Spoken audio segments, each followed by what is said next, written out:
Alrighty, today we're talking about love because love is very important to all of us. We all desire to have love, and you have to think with me here, not too hard because I think we would all agree.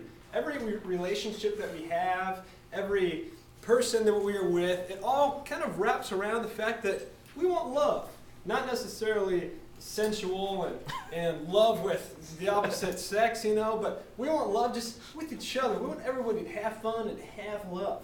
You know what I mean?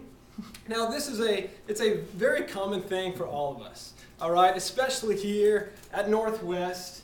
I'm a senior and I'm seeing people drop like flies, all right? They want love so bad. They're just going out of their way, getting engaged, doing all this nonsensical stuff. Now, they're good things, I'm sure, and they're all through prayerful attitudes, I'm sure. But I'm sure some of you have seen friends of yours that have gotten engaged, and you're like, wow, that's crazy. You're 12. But not just love with relationships and to get engaged, but like I said, we want love with our friends, with our buddies. Now, the fact of the matter is that love here on earth, it ends. Even in marriage, you have two lovebirds. They're singing above their heads. There's a wedding gown and there's an ugly tuxedo, and they're both standing in front of each other, and they say, "I will love you. I will cherish you. I will do all these things." Yada yada yada. Very great moment until they say, "Till death do us part." Now, every time I get to that section in a wedding, I hear that and I'm like, wow, so morbid. That is too bad. Death steps in the way, and it's like, I'm going to love you forever. I'm going to be here forever. And then death is going to step in and annihilate all that. My love is no longer going to be in existence. And it's kind of the truth. However, love isn't really supposed to end like that. Well, between humans, yeah, I think it is supposed to. That's how it works. But then what about in relationships, even in marriage? The statistics of people falling out of love, so they put it. They're getting in divorces and leaving their families. And they were in love for a bunch of years, but that didn't stick for some reason. They weren't willing to work at it, to let it keep going, and to get to that death do us part. It's no, now do us part. Let's end this now. Some people get into divorces just after a few years. Others spend 15, 20, 25 years together, and then you find out they're filing for a divorce. And I think about these things, I'm like, that is crazy. That is not the thing that I want for my life. And we're not talking about divorce, but I bring that up because it's a very common thing. And some of us in this room, I'm sure our parents, statistically, aren't together anymore. But it's something that's, why does it have to be that way, is the question that I always ask. Now, the thought of love, it's amazing to me because it's nothing that you can see necessarily, but it's something that you can feel. Something that you can feel very deeply between you and another person.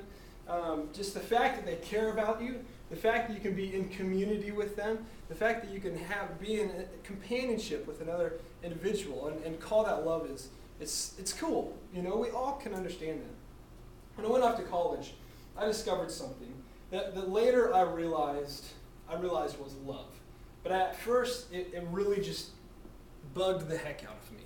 All right, now this thing, some of you, especially the guys in this room, I guess the girls will too, that you'll understand what I mean by this. But as I went off to school, I moved out of the house, and I'd be gone. I don't live that far away. I live like 20 minutes away. But I'd be gone for maybe a few days at a time, and I'd come home and I'd knock on the door and open the door, and my mom would be so excited to see me. And this happened the first few times when I came back after college freshman year. And I'm going to explain to you what this is, but this thing that I'm talking about, when I saw it for the first time, I was like, ooh, don't let anybody see this. Please, no. This cannot get out to my friends. They're going to think I'm a weakling, I'm a mama's boy. Please, just keep this in the house. And the thing I'm talking about is called the mom look. The mom look. Maybe you'll all understand it. All right, so you come home about 15 minutes after being there, and you step inside, give your mom the hug, and your dad the high five, maybe a slap on the butt, and you walk upstairs, and you open the array of cabinets and the refrigerator to see all the fabulous food that they have in the house after a couple weeks of starvation. Man, this is great. this is the Holy Land. This is milk and honey. This is fabulous. And the Holy Land wasn't milk and honey, but anyway. And so you pull out some milk and you get some cereal and you're sitting down at the table. This is back to my story. I'm sitting down at the table and I'm just going to town on some Fruit Loops. And I look up and this is what I see. Leaning against the counter is my mom. Half leaned against the counter, kind of like this, giving me this look.